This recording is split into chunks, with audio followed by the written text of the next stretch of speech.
नाबालिग छात्रा और शिष्या से बलात्कार के दो केस के आरोपी आसाराम के एक पूर्व सेवादार की हत्या हो गई है। आसाराम केस में गवाह रहा अखिल गुप्ता नाम का ये सेवादार आसाराम और नारायण साईं का रसोइया भी रह चुका था। रविवार को यूपी के मुजफ्फरनगर में अखिल गुप्ता की अज्ञात बाइक सवारों ने घर लौटते समय गोली मारकर हत्या कर दी। मुजफ्फरनगर जिले के नई मंडी थाना इलाके में सरेआम दो बाइक सवारों ने अखिल गुप्ता नाम के शख्स को गोलियों से छलनी कर दिया। आनन फानन में अनिल गुप्ता को अस्पताल पहुंचाया गया, जहां डॉक्टरों ने उसे मृत घोषित कर दिया। हत्या की खबर मिलते ही पूरे इलाके के लोगों के बीच खौफ फैल गया। इलाके के कारोबारी सरेआम हुई हत्या से सन्न थे। 8 बजे के आसपास ये मालूम हुआ है कि 2 लोग आए, बाइक से गोली मार दिया है, उनकी डेथ हो गई है।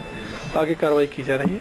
मौके पर पहुंची पुलिस ने शिनाख्त की तो पता चला कि मारा गया युवक अखिल गुप्ता अपने दुकान से घर वापस जा रहा था।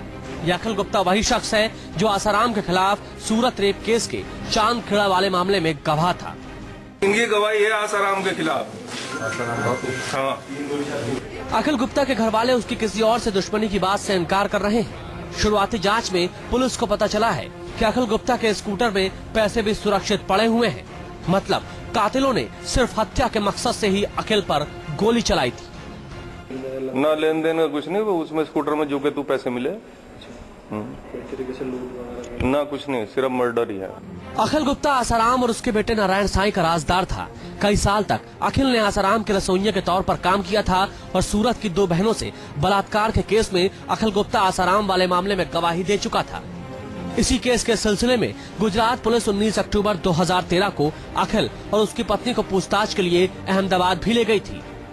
गुजरात पुलिस ने ले गई थी, वहाँ इनके स्टेटमेंट थे, इन्हें वहाँ पे रखा गया, इनकी पत्नी को भी रखा गया। मारे गए युवक अखिल के 2 छोटे बच्चे हैं। अखिल के घर वालों ने शुरुआती तौर पर किसी पर शक तो नहीं जताया है, लेकिन आसाराम केस में गवाही के मसले को लेकर भी पुलिस जाँच में जुट गई है। पता लगा कि सरकारी गवाह थे आसाराम मामले। इन सारे बिंदुओं पर अभी हम लोग जांच कर रहे हैं, कुछ निकल के आ जाएगा तो बताएंगे डिटेल में। पता चला है कि अखिल गुप्ता को अपनी जान का खतरा पहले से था। यही वजह है कि सुरक्षा के लिहाज से अखिल अपना घर छोड़कर इलाके की गीता कॉलोनी में किराए पर रहता था, लेकिन कातिलों ने इसे वहां भी नहीं छोड़ा। आसाराम के केस से जुड़े गवाहों की हत्या और उन पर होने वाले हमले का ये पहला मामला नहीं है। जून 2014 में आसाराम के पुराने सहयोगी रहे और उसके केस के गवाह अमृत प्रजापति की भी हत्या कर दी गई थी, जबकि मार्च 2014 में एक और गवाह दिनेश चंद भाई पर तेजाब से हमला किया गया था। धर्मेंद्र कुमार, मुजफ्फरनगर, न्यूज़ 24।